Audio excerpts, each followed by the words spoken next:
Hi, everybody. Why don't we get started, because we're 10 after, and I know that this is midterm season for everybody. So we're especially thankful for everyone here in person, but also for those who are webcasting in remotely.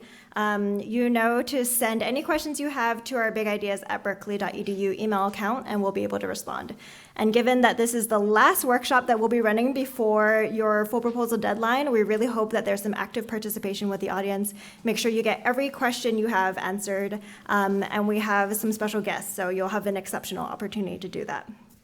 So just to quickly go over the agenda for tonight, we have some really exciting guest panelists here today with backgrounds in innovation and entrepreneurship that I'm sure you'll want to hear from.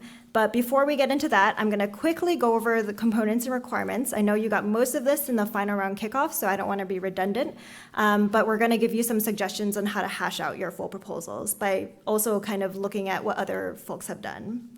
After that, we'll move into our panel discussion with our Q&A and then open up for advising. So just in case you haven't checked the calendar, you have 3 weeks left before your full proposal deadline. So we know you're in the thick of your mentorships. You're starting to write and develop your full proposals, but we do want to highly encourage you to come in for advising, because even if you're in your early stage, even if you just have a skeleton, as much feedback as you can get from us will be beneficial to you. And on mentorship, also continue to let us know how that's going. Maybe you had a great start, but you're starting to have some troubles with communication or whatever else. Just keep us updated. We'll do our best to try to facilitate your relationship with your mentor. All right, so first of all, let's talk about some upcoming events that we have. I want to bring to your attention some practitioners and residents that we've scheduled for March. We have Colin Boyle on the first, whose background is in global health, measuring social impact, nonprofit consulting, and strategy. And I've personally had him as a professor, and I think he's fantastic, especially for teams looking for advice on measuring success.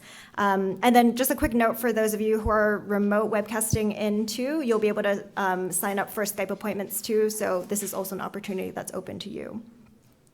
On the third, we have Glenn Yago, who has a background in financial innovation, emerging markets, and environmental and social finance. And these folks are fantastic, so we highly encourage you to take advantage of them, and unlike everyone else, you have a first go at them. So go to our workshop website, our events page, and you'll also get this in a bulletin in the next few days, and they'll have instructions on how to sign up for each one of these. And I'll just add to that there's only 4 to 6 sign-up spots for each of those practitioners and residents. So when you see it come out, you should probably sign up very quickly. And actually, it's on the website right now. Great. And our next big event is the Editing Blitz, which you're all familiar with. Unlike previous years and last semester where we've done a 3-hour sign-in sheet, we're going to have the full day. This is a Monday that's dedicated to advising. So we'll have that sign up soon and advertise it to you, and you can just sign up for an appointment with one of us. And then, as always, come in for advising. It's been a while. We haven't heard from you. We're starting to miss you, so just come and visit us. All right, I also really want to advertise the People's Choice Video Contest, because this is a really fun opportunity and a great way for you to start to develop your story for how you're going to tell audiences about your project, and also use visual media in order to do that. So I'm going to highlight a video submission from last year.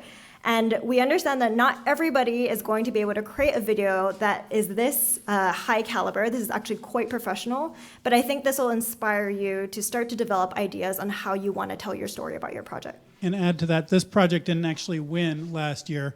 So this is a People's Choice Video Contest. Voting happens on Facebook, so it's about getting people to get out there and like your video more than anything.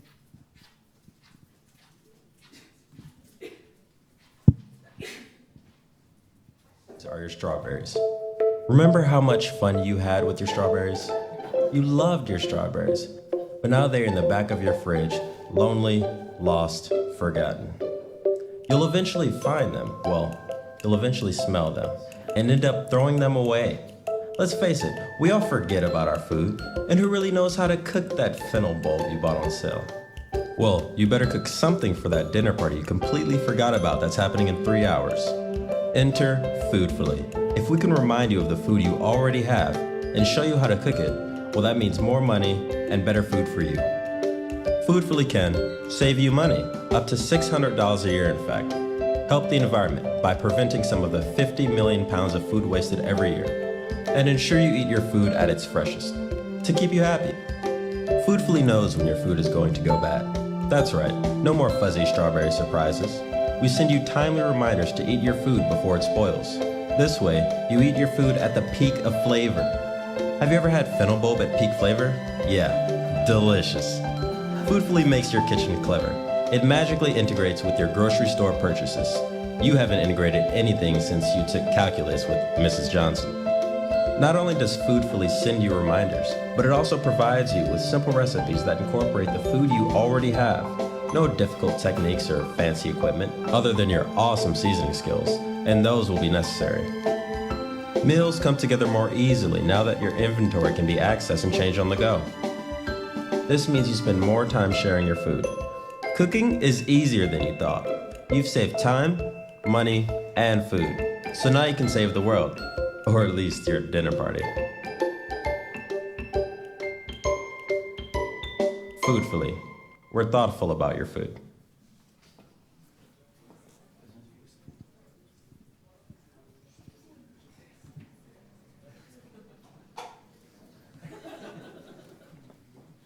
This is you. I think we've probably seen enough of that. But just to give you an idea, this is a really powerful way to convey your project in 2 minutes. And it makes people laugh, it gets people connected. It's a great opportunity for you to use both for the contest and then afterwards as well. Okay, so let's actually talk about your full proposals. Again, this is the criteria in which your judges are going to be reviewing your full proposals on. Viability is huge, but also pay attention to community, market familiarity, potential for impact, a realistic budget, measuring success, and quality and creativity. One sec, just to back up, on the People's Choice Video Contest, in addition to building your audience, in addition to having a great vehicle for communicating your project to others, there is $2,500 to the winner. That's a big deal. That is a big incentive for all of you. Yeah, exactly. And so pay attention to that submission period. That's from April 11th to April 18th. Okay, and let's talk about some of the components that are going to go into your full proposal.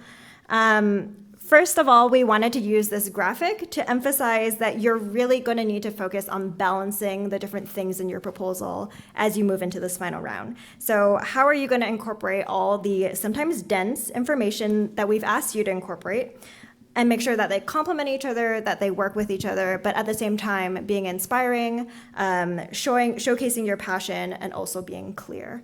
And our expert panelists are going to go into this a little bit more in just a bit of time, but I'm going to talk about some of the subcomponents that you can be adding into all these different requirements that we've asked for, and how you can really flesh out your full proposals. This is also a reminder to be creative in how you structure your full proposals. I will go through the additional resources that you have. For all of you, those of you who are in person, you've picked up some examples of full proposals on the way in. As you can see, some of the different formatting is because they've come from different requirements from previous years, but essentially we've asked all of the contestants to give us the same information. So even though they might be structuring it differently, even though they might be using subheadings, basically they're giving us everything that we're asking for. So feel free to be creative, feel free to play around with formatting. As a reminder, judges read over 100 pages of full proposals. So make it easy for them. Be concise, be clear, and then give them breaks, whether that's visuals or different sections. However you want to break it down, make sure that you want them to walk away with the main argument that you're making in each section. Any questions about that before I move on to each component? All right. So let's talk about your problem statement. Basically, you're going to hash out everything that you had in your pre-proposal in this section. So everything that you decided to cut, essentially, in your pre-proposal, you're going to include in your full proposal. And we want you to focus on using visual aids. Make sure that because this section is going to be long, you want to have main takeaways in this section. And likewise with the full proposal, but especially in this section, make sure that each sentence in your entire 10 to 15 page full proposal adds value to the argument that you're making. So one of the common mistakes we see is there's just tons of background information, but it doesn't add anything to really how your project adds value to the need that is actually there. Okay, so existing solutions. This is also a section that you're quite familiar with. In this section, we highly recommend that you map out your entire landscape and then kind of focus on who your main competitors are. So who your biggest competition is, and that'll set you up for how you create your argument later on when you talk about your proposed innovation. Also make sure to talk about how these alternatives fall short. That creates a space for you. Your proposed innovation is really going to be the bulk and the meat of your paper. And here is where you're going to describe a detailed plan of implementation based on the goals and objectives that you've outlined in your pre-proposal. So you've been developing your idea for a few months now. Talk about the progress. Talk about any barriers or challenges that you faced. If you have some kind of device you're developing, we want to see that device. We want to see exactly what's in your head. So use prototypes, use diagrams, whatever information you can give us. And sometimes a theory of change can also help you structure how you're going to get from your point A, your project or your innovation, to your point C, D, E, which is your intended impact. I also want to emphasize that the partners and challenges sections are really important in this regard because they're so important to the viability of your project. So for partners, we want to see who you've been having conversations with, whether or not you actually have roots to the ground. And with the challenges, sometimes different teams will actually pull this out into an entirely different section and address it all together. So this is a key component that'll feed into your viability score. And like talking about the progress that you've made in the past few months to develop where your project is now, you need to address these upcoming challenges and really prove to your judge that you have what it takes to kind of think out the process of implementation and that you're going to deal with these things coming up. Any questions on the proposed innovation? All right. So a quick note on the timeline. Sometimes people choose to integrate this into the proposed innovation section, but really it's up to you. Essentially, you're taking all the detailed activities that you're describing in your proposed innovation section and adding dates to them and giving them a time frame. So sometimes people choose to break this out in phases. Some people try to do it in one mass list, but feel free to use diagrams, feel free to use graphics, however you want to do it. Measuring success. Now, this is a little bit of a tricky component that we get a lot of questions for. But essentially what we want you to do is identify the outcome indicators that you'll be monitoring throughout your project, and then also describe the plan that you want to take in order to collect them. So sometimes, if applicable, there will be threshold levels which will deem your project to be successful or non-successful. Talk about those. Be clear about how each outcome indicator will lead to the intended impact that you've described in your proposed innovation. And just to be clear, I think we all come from an academic background. We aren't necessarily asking you to do an impact evaluation and do really rigorous studies unless you think it's necessary. But we do want you to talk about your thought process and how you're going to measure the success of your project. Does that make sense? Okay. And then talking quickly about the budget, on our rules and requirements page, you know that we have a template available to you that you can use. If you'd prefer to use your own template, that's completely fine. You just need to convey the same information over in your full proposal. A quick reminder that on average, teams get $5,000 as a reward, so you're not allowed to ask for more than $10,000 from big ideas. If your project demands more than $10,000, then you need to be able to show us that you have a plan for securing additional funds, and there's a section in our template for that at least. A lot of the questions we receive are really specific in terms of the budget because they're so particular to each of your individual projects. So come in for advising. If you want us to look at numbers in particular, we're happy to do that as well. And just adding to that, so Big Ideas Awards are intended to be one-year implementation sort of grants or awards. So your timeline, your budget, your impact evaluation, these should be things that focus really on that first year. But more in the proposed innovation core of your proposal, that's where you can address your longer term hopes and dreams for the project and how you will keep it sustainable for years to come. And then quickly in team bios, I also mentioned this at the final round kickoff.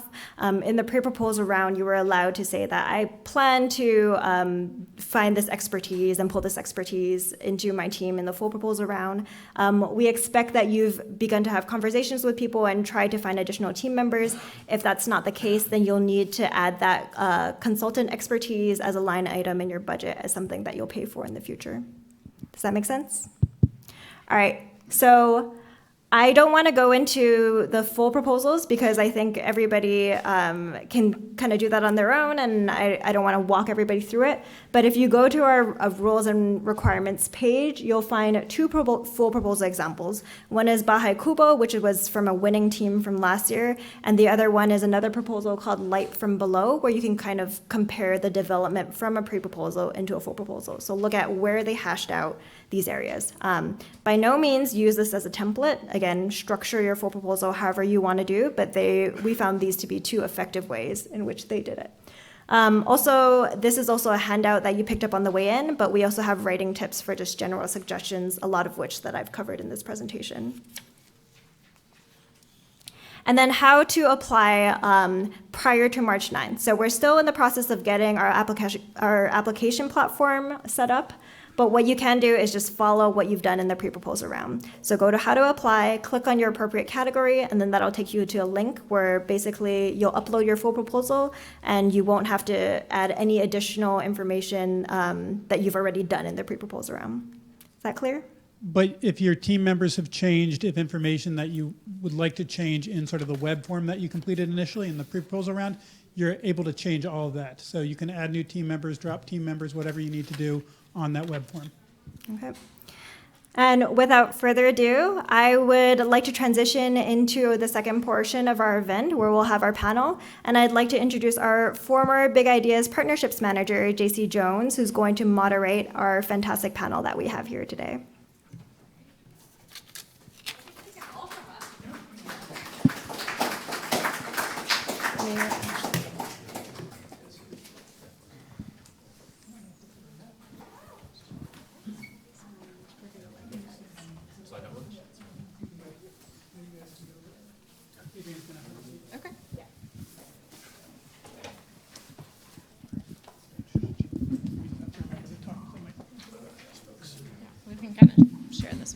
Okay, can everybody hear me all right? No? Okay. So first of all, congrats again to all of you guys for making it to the final round. I know it was an exceptionally competitive year, so you should all be really proud that you made it through. And I think I speak for all of us in saying that we're really excited and wishing you the best of luck over the next few weeks as you finish up your proposals. But with that in mind, the goal of sort of the panel for tonight is to give you an extra opportunity, not just to hear and ask more questions about the big ideas proposals and sort of the nitty-gritty types of details that Adrian talked about, but also to get access to folks who are reviewing cool, innovative ideas through Big Ideas and other programs regularly. So I'll give brief introductions of all three panelists in a second, but each of them has sort of experience and background in this area, and you can be thinking about questions that you have in ways that you can kind of leverage their wisdom as we talk. But the format of the panel itself is I'll get us started by asking 5 or 6 questions, and then we'll turn it over to you for actually 20 minutes of Q&A. So the vast majority of the panel will be time for you all to ask questions from each of the panelists. So be thinking about those, have them in the back of your mind. Don't be shy, but do hold on to them for another 10 minutes or so while we kind of get everyone started with some of the questions that we are guessing all of you are thinking already. So I'll start by introducing Wes Selke, who's sitting next to me. Wes is the managing director and founder of Better Ventures, which many of you may have heard of. Many of you might have also met his partner, Rick Moss. He's been to several Big Ideas events this year. Wes has 15 years of venture capital and financial advisory experience with Good Capital's Social Enterprise Expansion Fund, William Blair, and Ernst & Young's Mergers and Acquisitions Group. He earned an MBA here at Haas, so UC Berkeley alum, and his bachelor's from the University of Michigan, also in business. Wes has volunteered with organizations around the world, and that sort of fueled his passion for applying his business skills and background to build a better world.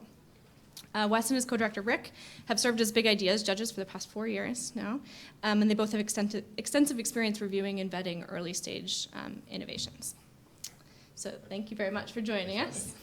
Yeah. Jennifer Wolski is the faculty director of the Master in Global Entrepreneurial Management program at the University of San Francisco School of Management. Dr. Wolski serves on the boards of both nonprofit and for-profit enterprises, including the National Net Impact Board, and the San Francisco Ballet Board, which is pretty cool. She is on the advisory board for Better Ventures and the Haas Impact Investing Network. And she previously served as the faculty director for the Global Social Venture Competition, which many of you might have heard of, GSVC. Jennifer has also served as a past reviewer for Big Ideas and other social impact initiatives. And she'll be engaged in the Social Innovator On-Ramp course through the Blum Center next fall, which you can hear more about from her later. And then last but not least, we have Mr. Philip Denny at the end of the table. If you don't know Philip by now, you very much should. He should be a familiar face to everyone, as he's been the program director of Big Ideas here for a long time. And most importantly, this means that he's seen a lot of Big Ideas proposals come through the contest. And he's helped support over 450 teams as they move from sort of the same seats that you all are sitting in here tonight to eventual winners of not only Big Ideas, but many other contests and lots of additional funding. So Philip also has lots of exciting wisdom on this process and can probably relate to many of the questions and challenges that you're having at this stage. So with that, I have a few different questions for you, kind of lined up based on questions that we as advisors or as former advisors we're often seeing at this stage of the contest. So I'll get your sort of early thoughts on those, and then everybody can be thinking of questions you have along the way, and Adrian will come around in 10 minutes or so with a microphone so that you can add yours in. But so first of all, just to get us kicked off, as all of you have experience reviewing countless sort of innovative ideas and proposals in your various capacities, Big Ideas and others, when reviewing applications, what do you think are the most common elements that make winning proposals stand out from the rest? So. Well, thanks again for having me here tonight. It's great to be back on campus. And, you know, I'm a big fan of Big Ideas and the work you guys are doing, and it's just exciting to see sort of the energy and the passion and the intelligence being channeled for good in the world. So that's what really gets us excited at Better Ventures. You know, we back really early stage ideas and companies that are kind of at that germination stage of creating really for us, typically an information technology product or service focused on some big social environmental issue. And so yeah, I do see a lot of business plans and of course read your applications as well as part of the judging process. And yeah, how to summarize that into a couple of sentences. I would say I'm a big believer in kind of like less is more. And obviously there's probably some guidelines on like how long it has to be, but if it's, for example, 3 to 5 pages, like do 3 pages, don't do 5 pages.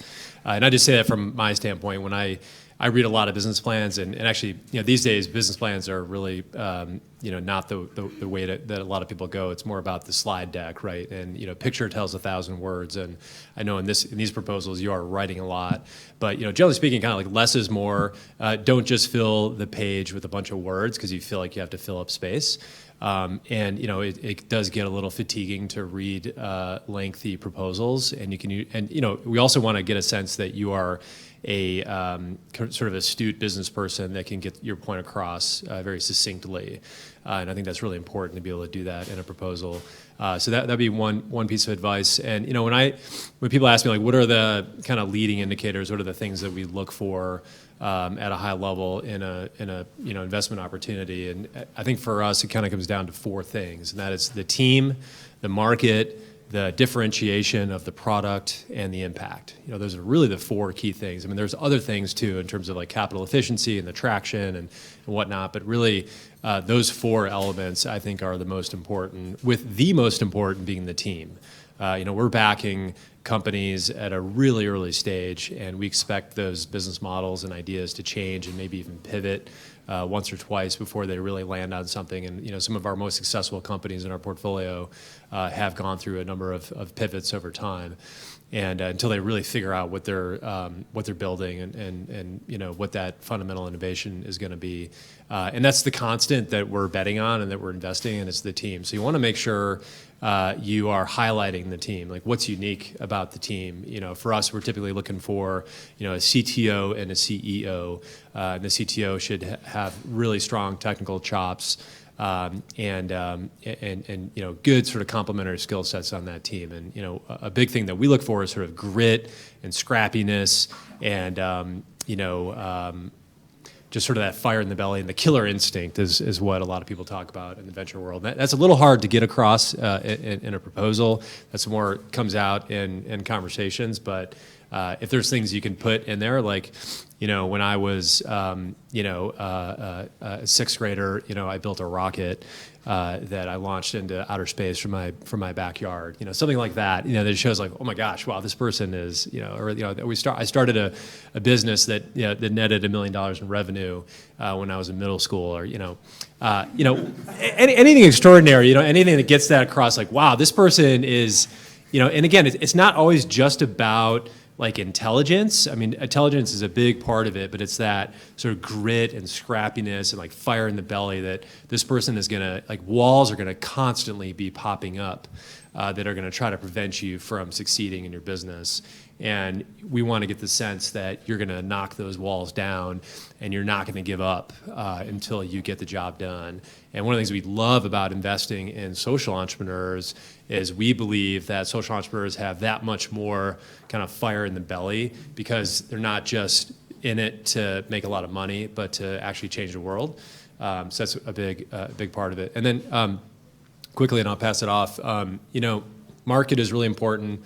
VCs like to invest in big markets or markets that are small today that are expected to get really big, and you've got a fundamental innovation, like Uber in a brand new market, sort of, whatever you want to call that market, sort of app hailing of car services. It's a brand new market. A lot of these internet businesses created brand new markets, and then they like took the majority of that market. So you want to see that, and then lastly, like that differentiation is a really big part of it. And especially if it is a big market that's very competitive, then what's special about your approach that really points to a fundamental innovation, not an incremental innovation, because incremental innovations are just going to be very challenging to win and take market share. But what's fundamentally different and new about your approach that will enable you to be very successful? So it's always fun to follow Wes. Wes and I work pretty closely together, and actually we're going to be teaching the class together, the on-ramp class this fall with Rick as well, which is his partner. So quickly, I think he summed up a lot of the things, and I especially like the piece on grit and scrappiness. I was trying to explain to my students what differentiates people that are successful and going to make things happen versus people that don't. And how you can demonstrate that in what you write up is what you have accomplished in a way that doesn't just tick the boxes, but you have to have that, and I call it, je ne sais quoi, but you have to have that where you explain how you are willing to walk through walls if that's what it takes, because you believe that your solution is the right solution now and you're the right team to do it. I just wanted to say a couple things that I really look for in judging these competitions. And by the way, I'm actually the program director now at USF of social innovation, but I'll be coming back here as the visiting faculty for the Blum Center, starting actually immediately. I have an office upstairs, but throughout next year full time.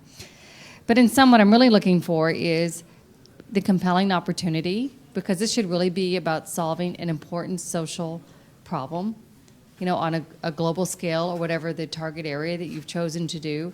And then I do want to know that there's a sense of additionality, which is not something that Wes mentioned, but Jed Emerson, who's a big pundit in this space and advised a lot of funds, talks about.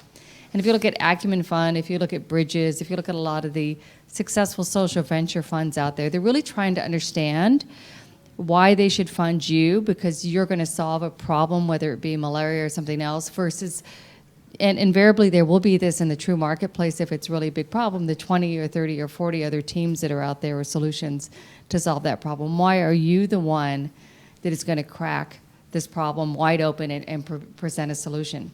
I realize that's a high bar, but this is the big ideas. It's not the little ideas competition.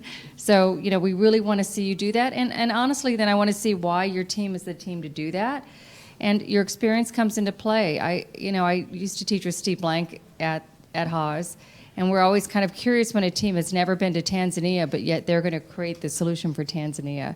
So you are able to add people on your team or advisory board members. There's other ways to address this if your team doesn't have those innate skills. But I just would shout out to you and ask you to contemplate if you aren't close to the problem, how do you know you're going to solve the problem? You have to have a little bit of that mix in your team to have the credibility that you're going to succeed. But we look forward to talking to you more and getting to know you more. And no matter what happens, I've talked to the founder of Kiva. I've talked to a lot of people, Matt Flannery. You should know a little known secret. Jane Chen from Embrace. Some of you have heard from Embrace, the infant baby warmer alternatives. It's 10% of the cost of a baby incubator. Neither of them actually were winners in the Global Social Venture Competition. I don't even think either of them were regional finalists, but that didn't keep them from having that grit to go after their ideas. So no matter what happens in this process, I would say please treat this as a learning experience. Use those around you, like Wes and I and Philip, who's extraordinary, to try and get the experience you need, because it's really about launching your idea at the end of the day anyways, right? Winning the competition's a nice thing to have, and it's important. We want you to do that, but it's really about the experience as you continue to build your network and make this actually happen.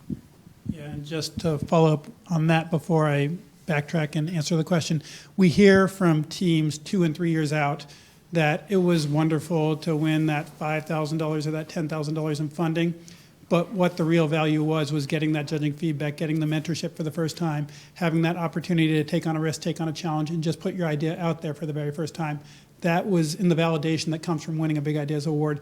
Those are far more beneficial, far more advantageous to a team in the long run than that $5,000 initial grant. So keep that in mind as you go forward.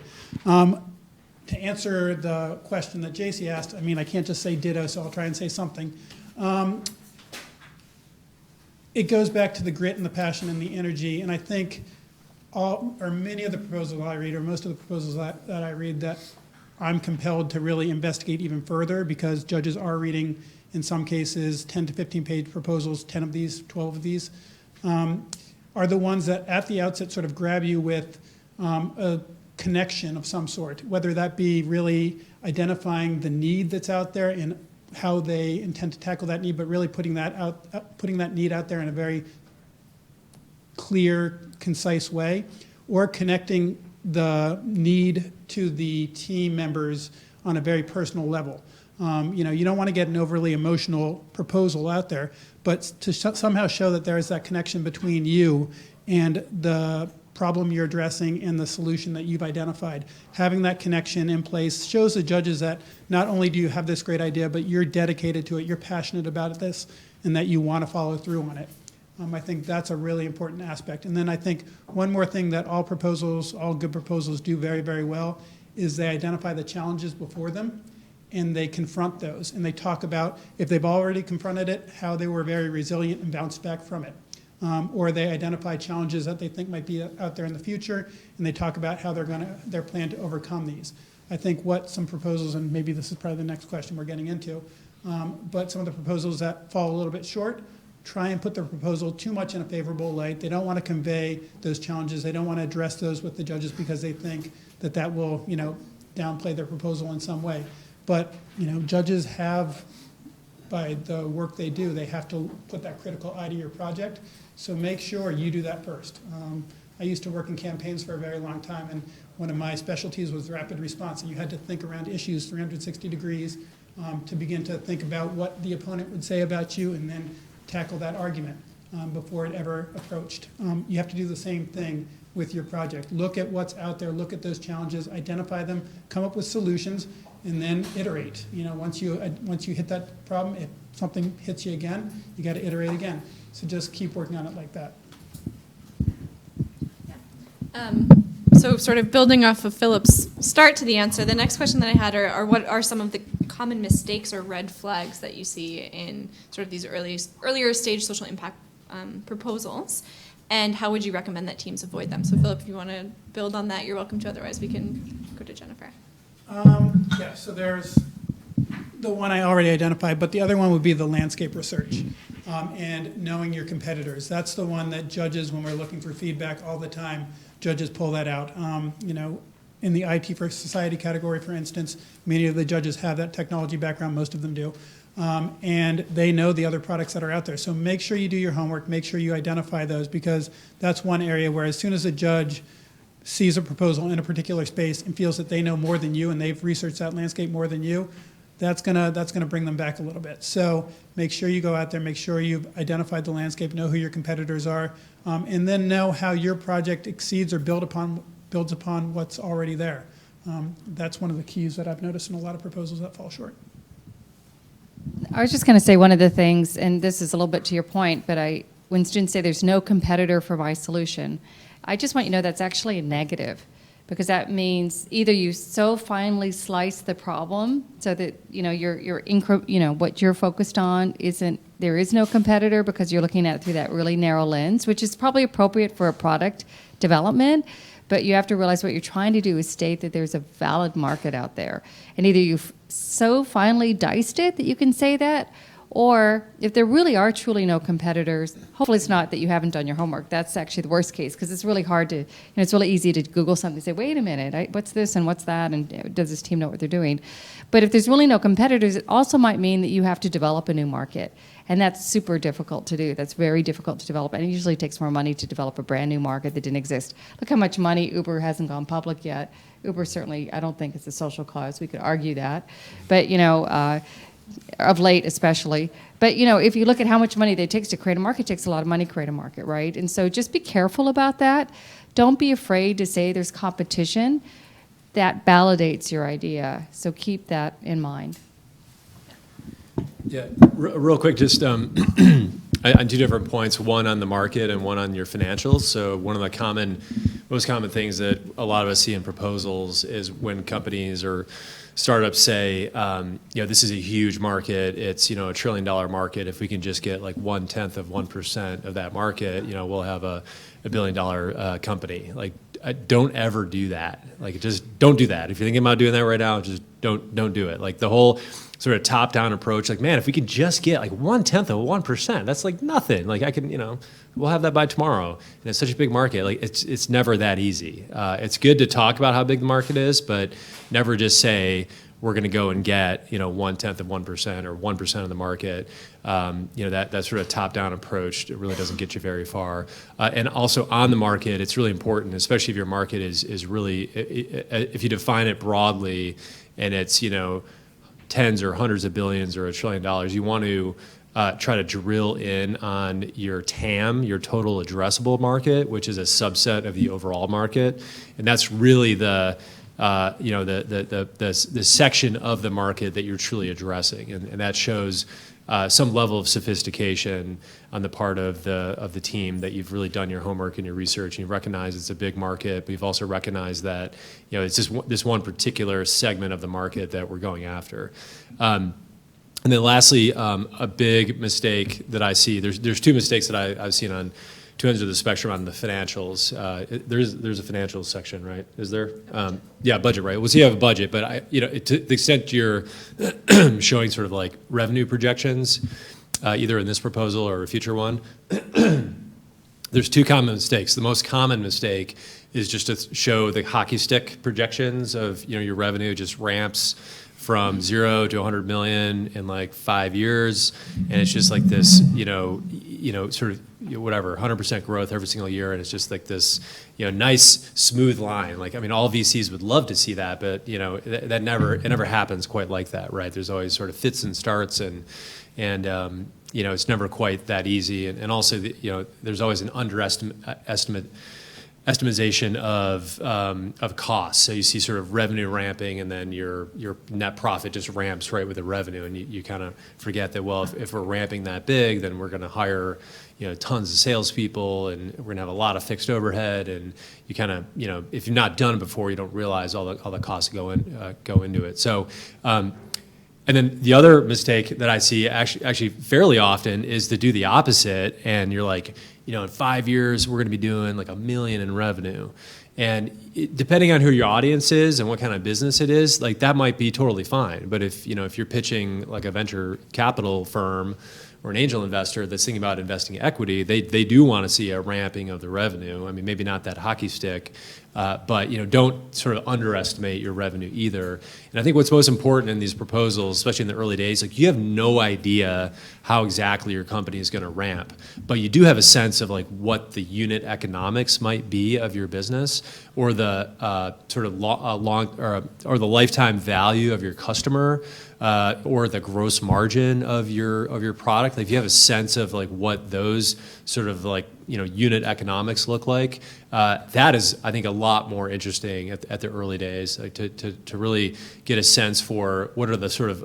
fundamental economics of this that sort of underpin this business, and then we'll kind of worry about because once you have product market fit, then we can step on the gas with more capital coming in, and then you can really ramp up the sales. But I want to know, are we talking about a 30% gross margin business that's very labor intensive and has a high level of cost of goods sold, or is this a software business model with 80% gross margins and very minimal sort of marginal costs that when we step on the gas, it's just going to throw off a lot of cash?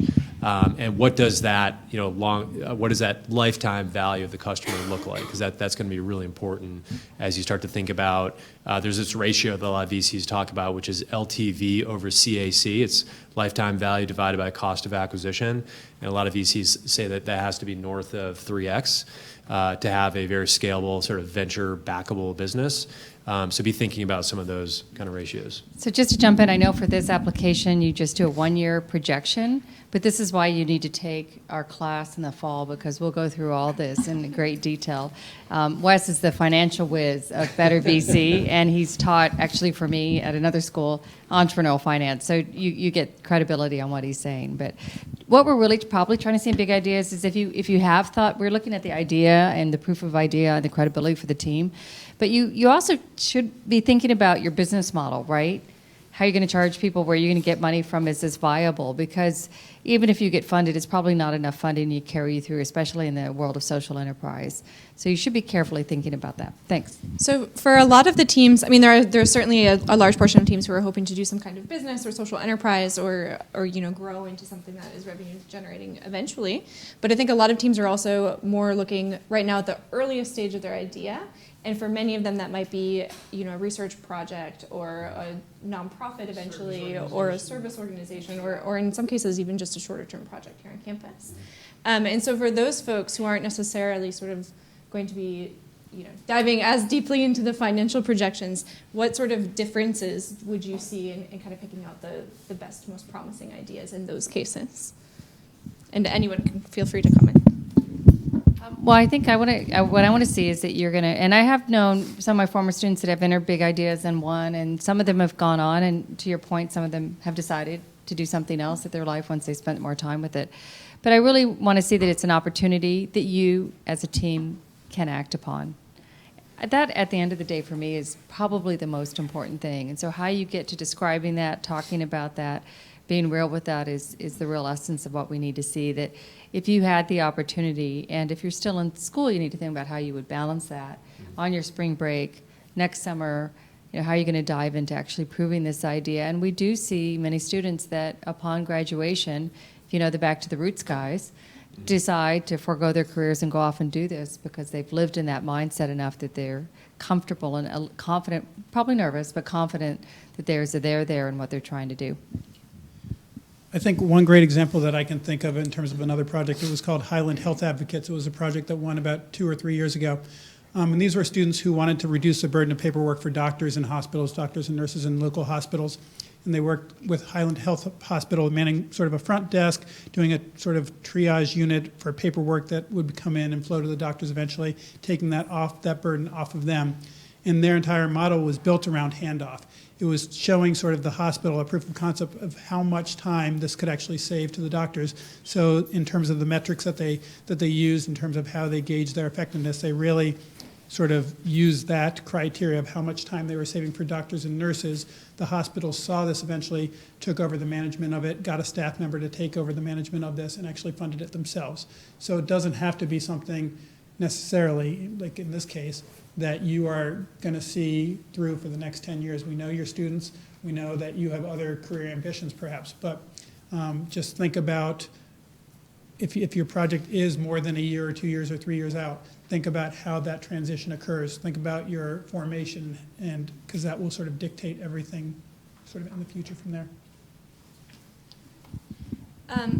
So another sort of question for many of you, you might have been working on this project for a while, but for several at least, it'll be the first time that you're kind of getting it on paper, and that's, as Philip has mentioned, one of the most valuable parts of the Big Ideas contest is really kind of getting through that first earliest stage of ideation. And I'm curious, from the three of you and your perspective, what can they sort of do along the way that will make that process as valuable as possible to them, regardless of the results of the contest? So what are the types of exercises and the types of things that they should focus on fleshing out over the next 3 weeks while they have this mentor and this great opportunity to, get 10 pages worth of content down? Yeah. We're so nice to each other. I think for me, what I like to see is some kind of validation and market validation. So I think there's more and more bias towards that. Eventually, if you want to launch and get funded, and quite honestly, you kind of want some kind of market validation before you would go off and do this in the real world. Now, I know that's kind of hard depending on what market you're pursuing and where you're trying to go, but there's a lot of value in talking to people, and if it's a campus-based solution, talking to people, or if you've been in the field, talking to people, or pointing to other research that validates your idea. That's really, to me, quite important. And if you're looking at actually having traction in the field, that is what people are really looking for at the end of the day more than anything else. So trying to put that into your proposal. I also think in writing a proposal, while for getting funded it's not as common anymore, I think there is a beauty in doing this and getting all your team on the same page. Because if a lot of times the thing that catches you up when you're trying to get funded is they'll talk to one team member and you'll have a very strong idea, and then separately they'll talk to another team member. You guys don't seem to actually be talking about the same business. So having that moment of crystallization, I think, can be actually valuable in putting this to paper. I would say right now, as a Big Ideas finalist, you have the opportunity. You're already working with your mentors, but to expand your network, to expand your team. Having that sort of entry into the final round gives you the opportunity to approach people, whether they be faculty or people who are at NGOs sort of working in the same areas. It gives you now the opportunity to go to them and say, I really need your help. I have 3 weeks to go with my pre-proposal. Could you just speak to me for an hour? That's how you begin to build your networks. That's how you begin to build your team. Find students now with, say you're a finalist in the Big Ideas competition, we've been vetted, we had 280 applications come in, we're one of 57 finalists, and we're on our way. Will you join us? Find that, that CTO right now. That's a great thing that can happen in the final round. And then with the Big Ideas Award and that validation that comes from there, that's another sort of catalyst to build. So just keep those things in mind right now with the final 3 weeks you have. Use those weeks wisely with your mentor, but also expanding your circles. And then should you win that award or even not, you have that opportunity to go out from the Big Ideas contest and use that as another catalyst. Yeah, I would just add, definitely second what Jennifer said around the validation. Has anyone read The Lean Startup? Check out The Lean Startup. Give it a skim. Listen to it on Audible. Again, it's more kind of for-profit tech businesses, but it really is applicable across any kind of organization that you're starting, which is, make sure what you're creating is something that ultimately someone's going to want to use and eventually pay for. And it goes through this whole sort of iteration, build, measure, learn, build, measure, learn, build, measure, learn.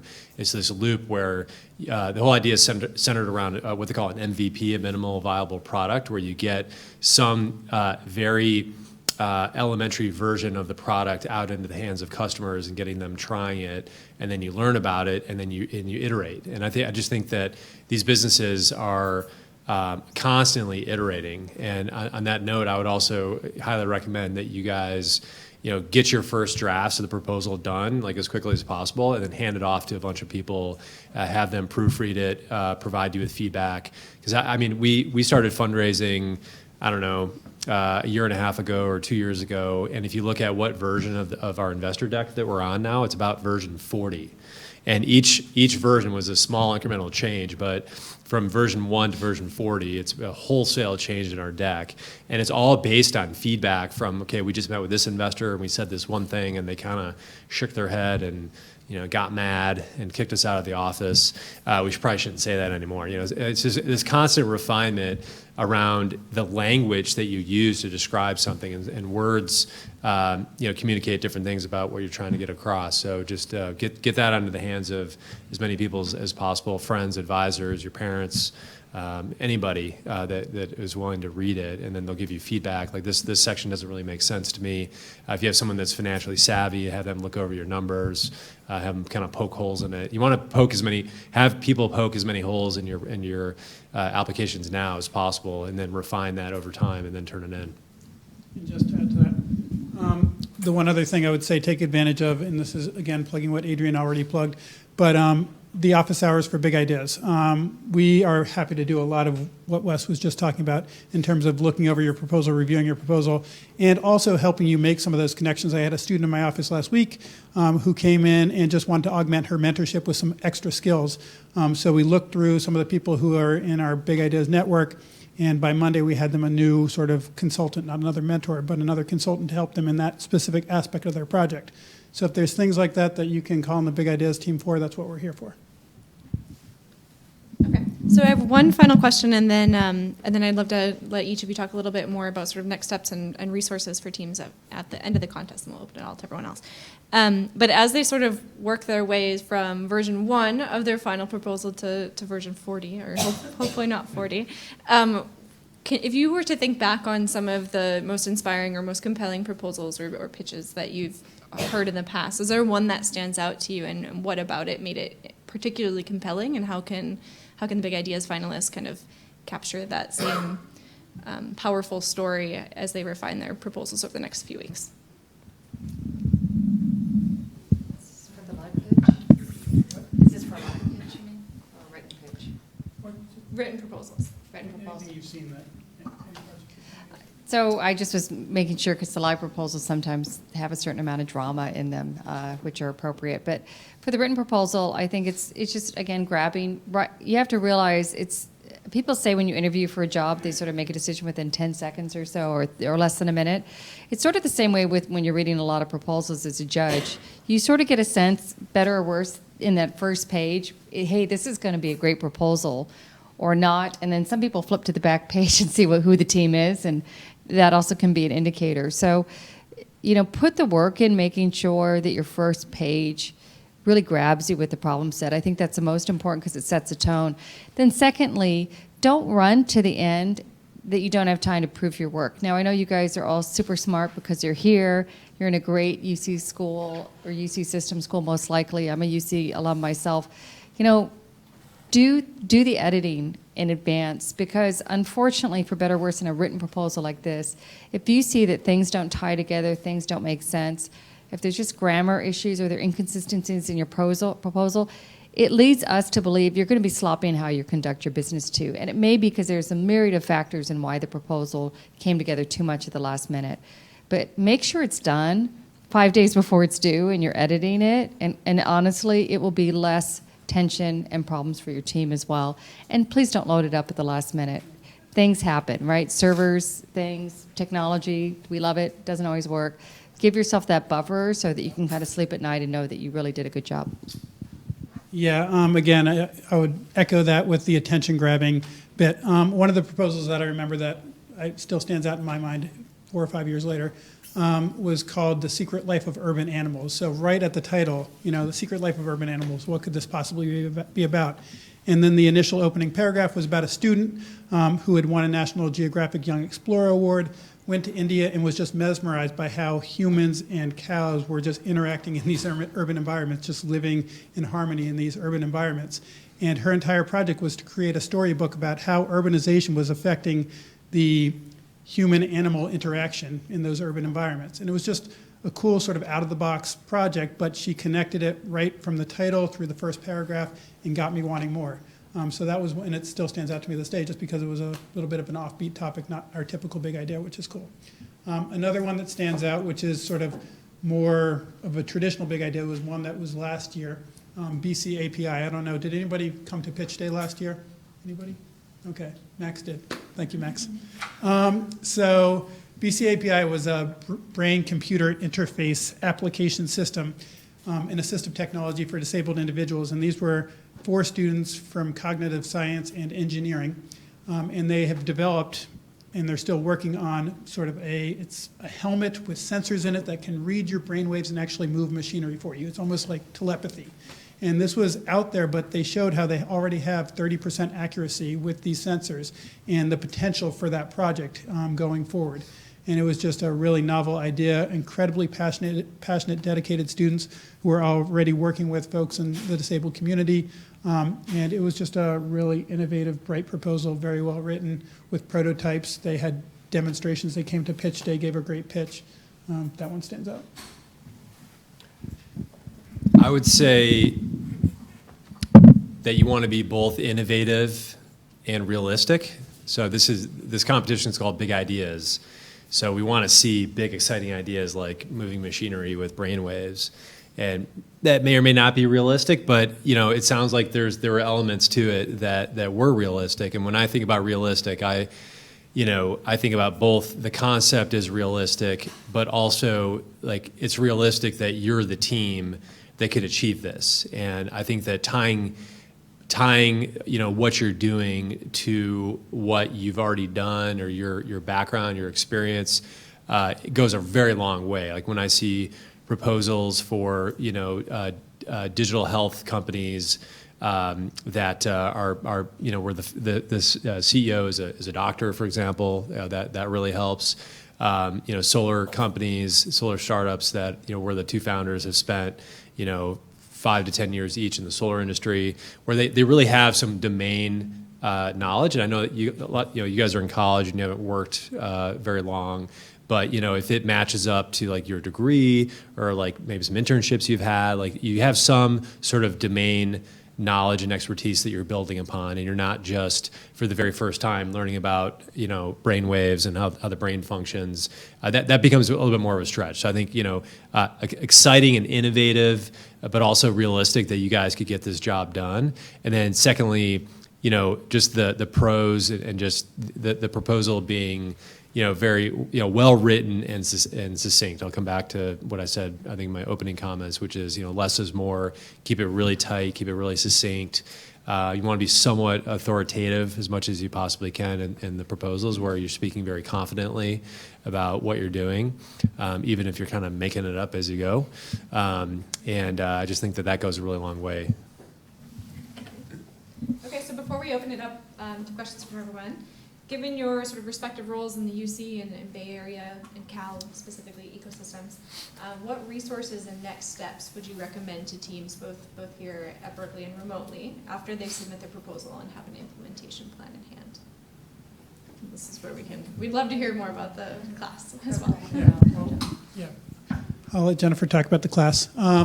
But for big ideas, we just want to stay connected with you. We have great resources and connections. The more we learn about you and your projects will help us identify the various incubators, accelerators, and programs here that are available to the Berkeley community to help, sort of guide you and facilitate those introductions to folks who can help you take your idea to the next level.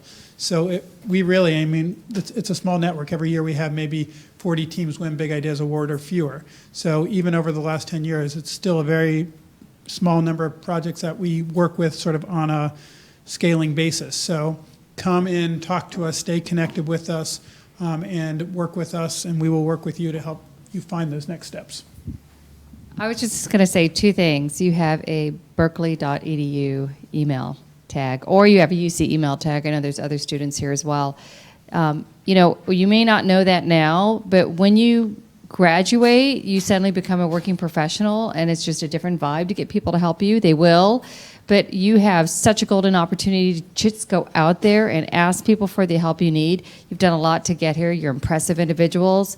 Don't be shy about that. And I think Philip gave you great advice of saying, you got 3 weeks, you got to get this done. But honestly, we're looking for that grit, is what Wes said earlier, and use it now and use that student card now, because people love spending times with really smart students like you guys, especially when you're going to them and saying, how did you do what you did? You're successful. I want to hear your story. I mean, they can eat that up all day long. So don't be shy about using that to go out and talk to people.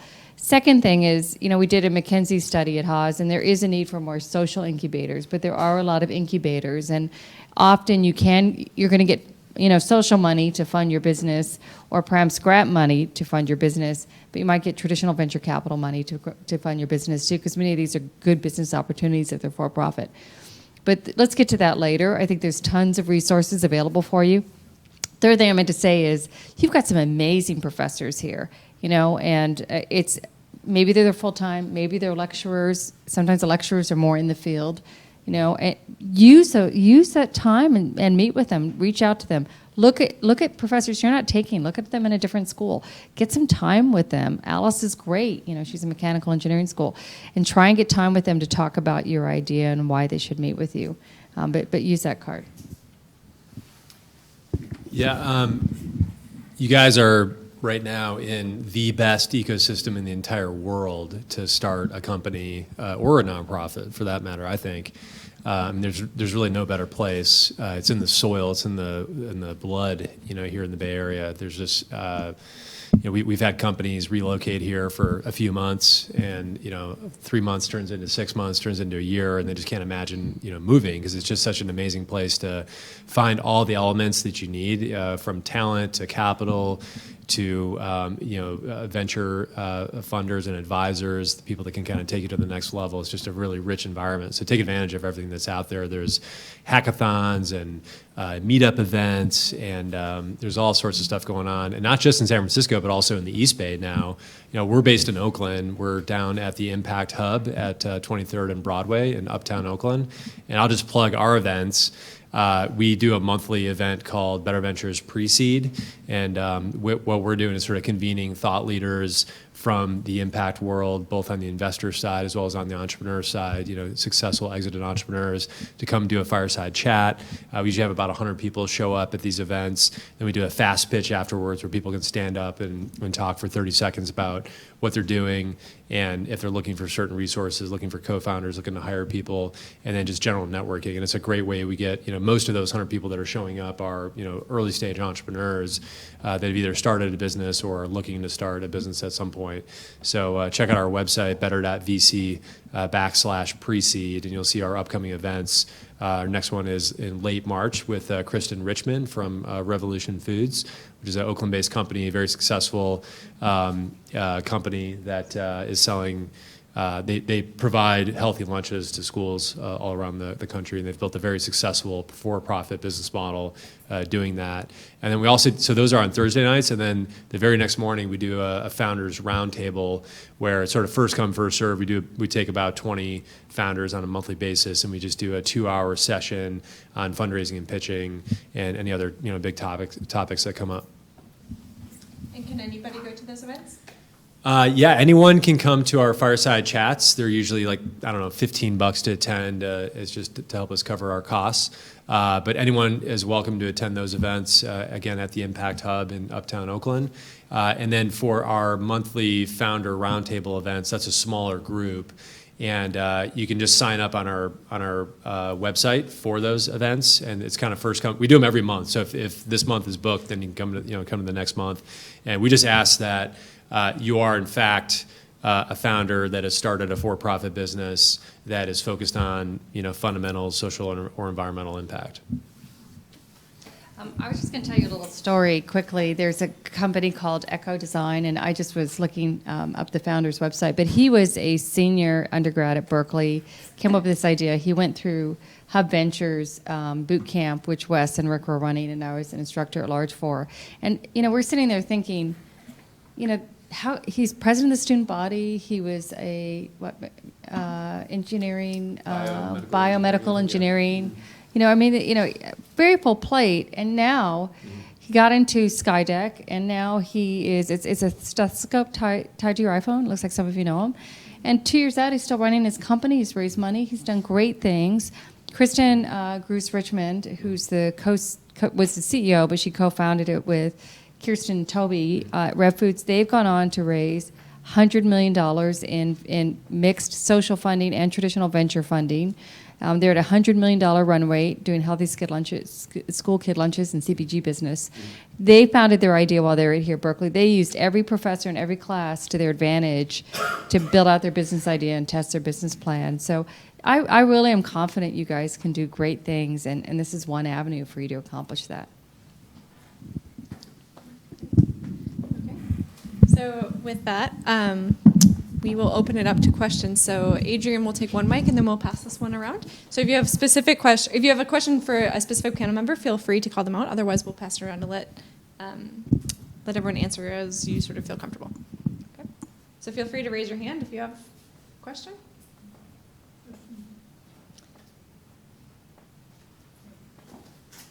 There's the sort of consistent refrain where, you need to basically put something in the hands of customers so that you can start, There's sort of the consistent refrain that you need to put something in the hands of customers in order to sort of be able to discuss to figure out the problems that there may exist with the product. But also, it seems like it's really important to say what those problems are going to be. So I guess I'd like a little clarification about how we might have the foresight to know what kinds of problems might come up, or maybe some sort of common ones that consistently do. Sure. You know what? You're actually hitting on a nerve that I'm surprised that I didn't bring up, or none of us brought up. But like, one of the most important things in your proposal is to define the problem that you're solving, and to show validation that problem actually does exist. And that's part of this process of getting the product in the hands of users and or customers to assess. There's kind of two things you need to assess. And it all starts, the first fundamental thing is this a problem? Does this problem actually exist? And we talk a lot about sort of nice to haves versus need to haves, or a painkiller versus a vitamin. We've had businesses come in and we're like, you're an exceptional team, but what you're building feels to us kind of like a vitamin, and you need to go out and build a painkiller, because people kind of pick and choose whether or not they want to take vitamins.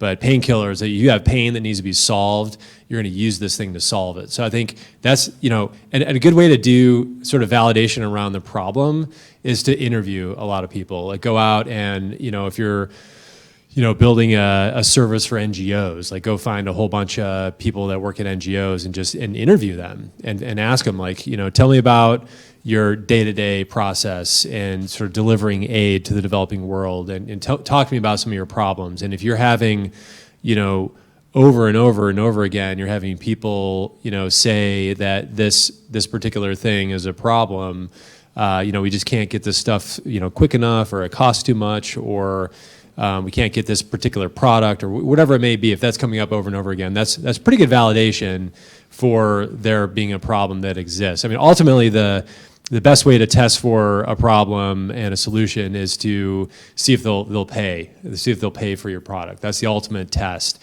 is willingness to pay for your product. And that's easier said than done, because you've got to develop something and get it into their hands. And if it's a enterprise kind of thing, then you're dealing with trying to sell to a big company versus selling to an individual. So it's tricky, but I think step one is identifying that problem. You can do that through an interview process.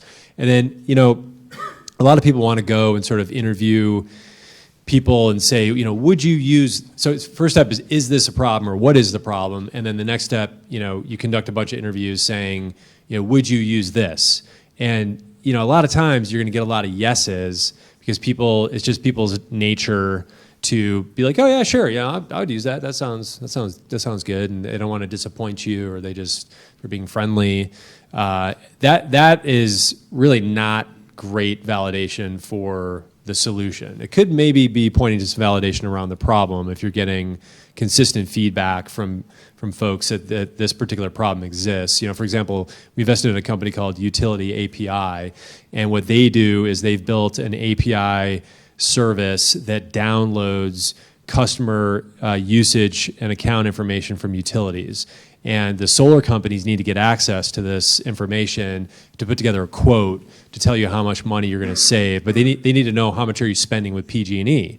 And that's a big problem in the industry right now, is like getting access to that PG&E information. Because right now they got to go pull it off of a hard copy of a bill. They got to do a three-way call with PG&E. They're going to fax it over, and it takes like a week or two to get the information. These guys do it in 30 seconds through an API service that's very similar to Mint.com, where you kind of log into the utility online account and then download that information. So that's a big problem that exists, and people were talking about it over and over again.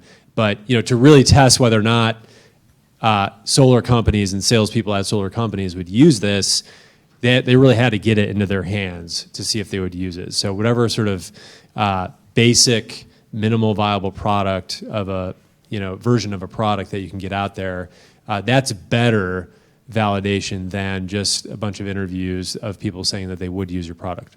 Does that help answer your question? Yeah, a little bit. I mean, we're definitely conducting user interviews, and we're seeing that validation. I was asking more, we're conducting a lot of those interviews, and we basically want to know a little bit more about those problems that we might face down the road that we just don't know we're going to be facing as sort of the product continues to develop. So I think what's important too is, you have 3 weeks left, and it might be hard for you to build a prototype, and sure, IDO and MVP and Steve Blank and all this methodology is out there. But you should have in your submission how you're going to test your product. Because, in that next year, you're giving a year forecast to your milestones. That's a pretty important milestone to delineate in detail. Now, typically when you're doing that, I just want to say it doesn't need to, it never usually should be, a full workup of the product. I'm going to give you one quick example. So Redbox, and I don't know how many of you have used Redbox because we download Netflix, but they basically have DVDs you could get at grocery stores, which is easier for people since Blockbuster goes. They literally painted a refrigerator red. They cut a hole in it. They kind of mocked it up. And they must have had some small person inside. And they would literally, you test something and they drop the video. I mean, there's no technology there, right? I'm not suggesting anyone crawl inside a refrigerator and paint it red.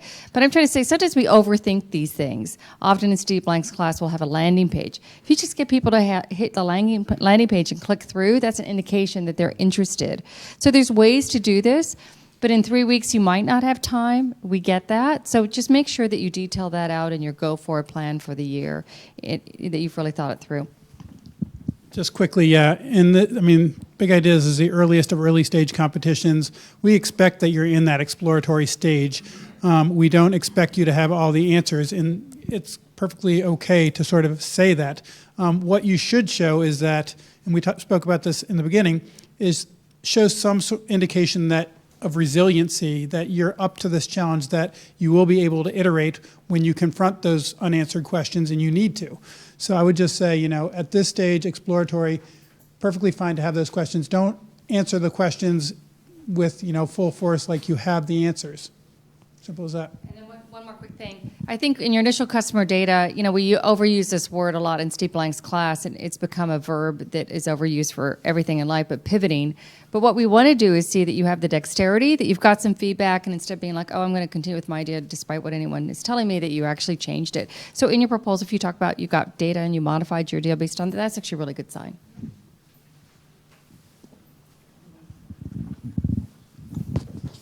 So in the spirit of pivoting, I apologize. I guess that one of the things that I'm curious about is talking about monetization. I guess that I'd be worried about prematurely saying, here's how we're going to monetize this thing, when we are also trying to be flexible and ensuring that our solution is the optimal solution for the problem space that we've identified and at this point validated. So I guess I'm curious as to whether talking about growth or just strategies for ensuring that the that the solution is good, and saying like, here are ways we're thinking about monetizing, but we're not really focused on that right now because we're at such an early stage, is like a valid approach. Yeah, I mean, it depends on what kind of business you're talking about, and there's a big difference between a consumer business and an enterprise business, for example.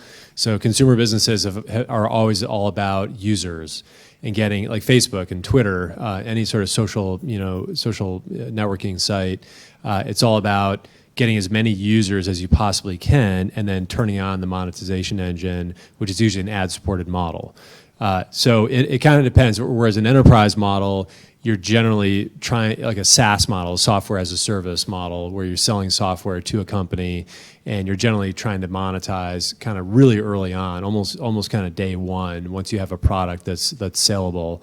So I think look, in these proposals, you don't have all the answers, but you have hypotheses. You have hypotheses about the problem you're trying to solve. You have hypotheses about how you're going to solve it. And then you have hypotheses about how you're going to make money. And I think that what readers of the proposals are looking for is that those hypotheses are well thought out. They may not be right on. They might end up changing after you go out and test them. And I like what Jennifer said about talking in a proposal about, these are our hypotheses and this is how we're going to go out and test them. And then, you could even say something like, well, and if it turns out that doesn't work, we're going to try this. I mean, that speaks to the resiliency as well. And that's actually one of the questions we often ask our founders when we're getting to know them through the due diligence process is, hey, if you find out in 6 months that this is just not working, what are you going to do next? And we're looking for well thought out answers around potential pivots that they might try. So I just think that be thoughtful, be thinking about is this a user-based model that we're going to monetize through advertising, or is it is it a freemium model where we give away kind of a basic version, and then if you want additional features, we're going to start charging you on a monthly basis. Is it a subscription-based model? I think there's different kind of broad categories of revenue models that you can think about. I was just going to say quickly too, we're doing a lot of for-profit stuff. It might be that you're not, you're getting reimbursed by somebody else. So important part of Revolution Foods model is that for the inner city where they're serving kids lunches, that they were going to get reimbursed through government programs, and that they knew how that worked and they'd figured that out, and that was going to happen for them. So, just because we have a variety of different ideas and places that might pay for them, but you probably should think, will an NGO, will the government, ultimately somebody's going to need to sustain your business with some kind of financial, recurring income from somewhere. And so it's good for you to think that. Yeah, again, hypothesize, identify things that maybe have high potential, but don't be too rigid in that vision, because maybe you don't have all the answers right now, but as you move down that path, you will, hopefully. So just hypothesize. Don't be too rigid in all your statements. Thank you. Just kind of building off that, we just kind of had a little moment here. The potential secondary benefits or kind of the secondary projects that could come out of this, and I'm wondering to what extent would you want to see us articulate those? Because obviously we have a central idea, but we're also now seeing how there are these secondary and tertiary benefits that we're able to just think about right now and possibly even monetize. Yeah. I think that's a great area for expansion in the final round of the Big Ideas contest. In the pre-proposal round, you had to get across in 3 pages, what that impact was, how you would achieve it, and you had to fit it within the category context, right? Now you still have to do that, but you have that ability now to go after the secondary, tertiary options. So I would say, by all means, that's something you should be focused on in this round. I was just going to add, but don't spend equal airtime on that, because at the end of the day, we want to see that you have the ability to commit to a market. And, it might not be the right market. It's a key hallmark of entrepreneurs is they do pivot, to use that word again. But we kind of need to know you have a plan of attack, right, that you're going to commit to from the get-go. I'll actually add a lot of, I worked really closely with judges in the Big Ideas contest, and one of the primary points of feedback was that they felt like teams are often taking taking on more than they can actually tackle. So be careful not to bite off more than you can chew, and to kind of stick with your central idea, but go ahead and feel free to talk about where that might lead you, or your ultimate vision about how you might be able to apply that to other causes or other benefits, but not weaving that into your core story, because that might sort of dilute it. Yeah.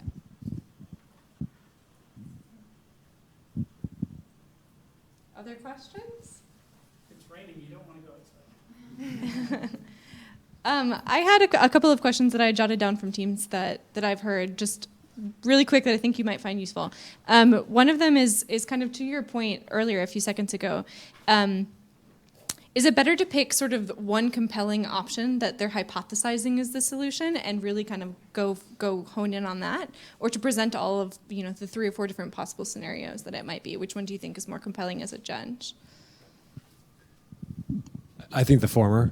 I think is what we were just talking about. Like, I think you want to put forward your best hypothesis and maybe make mention, if you feel like there's room, of if this doesn't work, then we might try this. But I think I'd rather see sort of like a commitment to a particular hypothesis that we've really thought this through. Not like, here are 4 different things we're going to try, and we hope one of them works. I'd rather see like we've given a lot of thought to this one hypothesis, and this is what we're going to go with. And then, Philip, for you, since you've seen a lot of these now, some ideas are far more technical than others, particularly in the energy and health categories. It can be a lot of really technical detail. And so knowing what you do about the judges pool, how would you sort of advise teams in terms of what level of technical detail they should go into versus sort of focusing on the Yeah. So even in the IT for society category, you're going to have some engineers, some hardware specialists, but you're also going to have folks who are looking at this from economics or from a business standpoint. So your language that you use shouldn't be overly technical. It shouldn't be hard to read from a layman's perspective. I read all these proposals, so I'm a political science major. I don't actually judge, but I do read all your proposals. So it should be easy to convey to any audience, really. And if you do have a technical component, you have to break it down a little bit for people like me. So I would definitely do that. And then the best way to do that, again, and I think Wes brought this up earlier, is to get as many set of eyes now and March 9th deadline, as many set of eyes during that time frame on your proposal, reading through it, multidisciplinary eyes to read through your proposal and look through this and give you feedback, because that will make sure you're communicating it to a very broad audience. That's what I wrote about thing. Consistency, consistency, consistency. Remember, your judges are reading quite a few proposals, and so I'm going to do this. This is how I'm going to do this. Like I said, I'm going to do this. Make sure you're weaving a common thread through for people. And for those very technical projects that can be very dense, break it up a lot. Use your prototypes. You're the ones who probably have great prototypes to show on paper. Use headers, use some white space. If it's too dense, judges will, just by nature of reading 150 pages, will start to tune out. So just keep it engaging, keep it visual. Make sure you keep it easy to read. Any final questions? All right. Well, with that, then, if you all join me in thanking our panelists.